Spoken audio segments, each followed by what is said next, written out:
ও মাই god, India cricket তুমি এটা কি করলা? আরো ব্যাপার ফার্স্ট বলে ওয়ালআউট হয়ে গেলা। সাউথ আফ্রিকার মাত্র একটা সামান্য টিম, সেই সামান্য টিমের কাছে ইন্ডিয়া ক্রিকেট আরো ব্যাপার ফার্স্ট বলে অল আউট হয়ে গেছে। তাও আবার বড় ব্যবধানে হেরেছে ইন্ডিয়া ক্রিকেট। বাইরে ভাই ৭৬ রান, ভাবেন ৭৬ রানে হেরেছে ইন্ডিয়া ক্রিকেট। মাথা ভাই আমার একেবারে নষ্ট।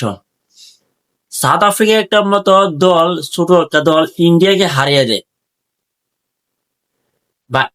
ইন্ডিয়াতে এদিন কি হয়েছে, ঈশান কিষান যে কিনা রবরের মতো জয়ের গতির মতো ব্যাট করে, সেই ঈশান কিষান ৫৪ রানে আউট হয়ে গেছে। মাত্র ৪ বলকে ৫৪ রানে আউট হয়ে গেছে এই ইন্ডিয়ার আর ইন্ডিয়ার ব্যাটসম্যান ঈশান কিষান।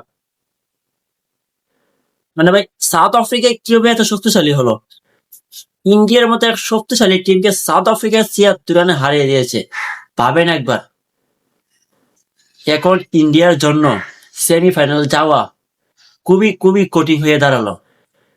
আর ২টা ম্যাচ আছে, এই দুটোটা ম্যাচে ইন্ডিয়া জিততে হবে, তাহলে সেমিফাইনাল যেতে হবে। যদি একটা জিতে তাহলে ভাই সমীকরণ অথবা বিদায় নিতে হবে। তো ইন্ডিয়া কি পারবে তারা ২টা ম্যাচ জিততে? আপনারাই বলে যাবে।